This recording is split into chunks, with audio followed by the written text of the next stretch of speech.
Hi, I'm Steve. You can call me Steve. I don't use moisturizer because the male ego is a fragile thing. Many other people do, and I'm sure they'd like to know what's in it and how it works. The particular product I chose is marketed as being for severely dry skin. Let's take a look, shall we? It's water. I don't have a whole lot to say here, I just like using that picture as often as possible. Petrolatum, also called petroleum jelly, is the main moisturizer in this and many other products, all under the same brand name. I'll get to the other ones in a minute, but I want to talk about this one by itself. Petrolatum was discovered by American oil workers in the mid-1800s who noticed a black goo forming on their equipment and then spread it on their cuts and burns. An enterprising young chemist then took that black goo, cleaned it up, and sold it as a miracle cure for burns, which he demonstrated by burning himself. And that's where Vaseline comes from. Because it's a petroleum product, it's very hydrophobic. It doesn't like water. This would seem a poor choice for a moisturizer, but it's not there to add moisture back to your skin. It's to prevent the moisture from leaving. Because it hates water so much, it won't let water out of whatever skin surface it's been applied to. The fact that it's a petroleum product is irrelevant. A molecule's effects are determined by its shape and composition, not where it comes from. A lot of these things are long chains of carbon atoms, and they have the same effect as the petroleum jelly, sealing water into your skin.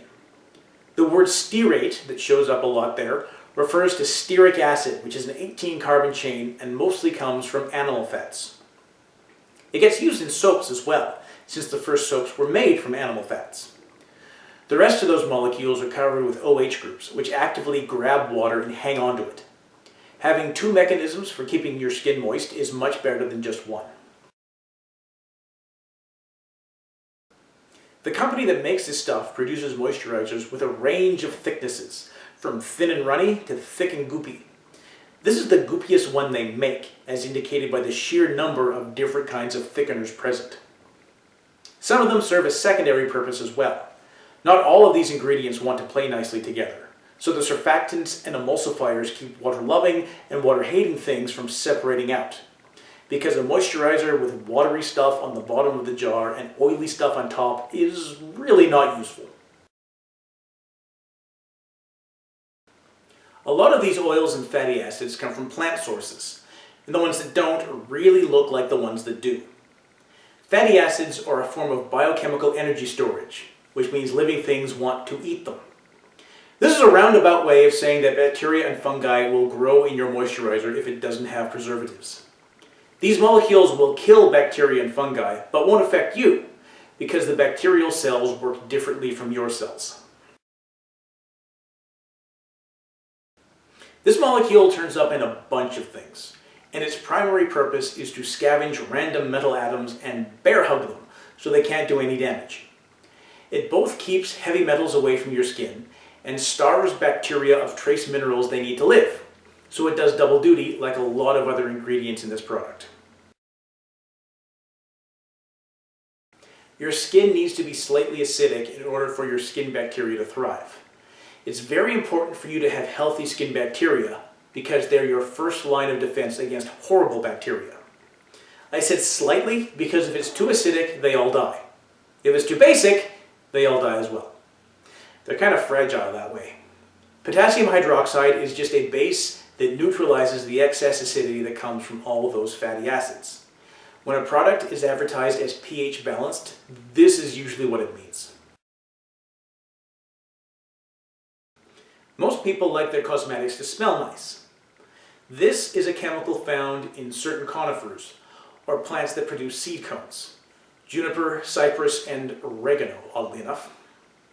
If they ground up the entire plant and added it in order to get the fragrance, the product would have chunky, pointy bits of plant in it, and the whole point about this is it's supposed to be smooth.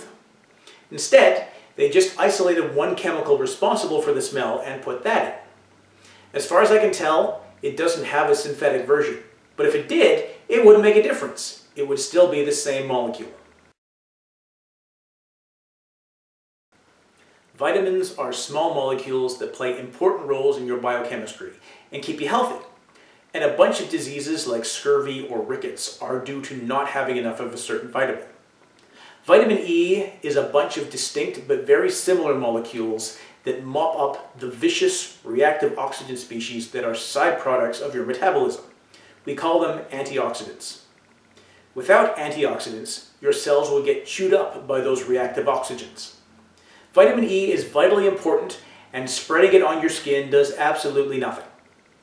This doesn't stop companies from putting it in everything and trying to convince you it's helpful, though.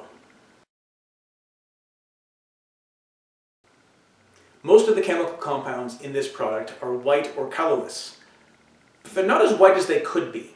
Some are kind of off-white or yellowish. Adding titanium dioxide powder, which is really white, adds a pleasing level of whiteness to the product. That's Moisturiser. It keeps your skin supple and pliable and stops it cracking open and bleeding during really dry winters. Like a lot of cosmetic products, the label has a bunch of scary looking chemical names on it, but they're not that scary. The names are just a code for what the molecule looks like, and most of the stuff in there is stuff your body needs and knows how to use already.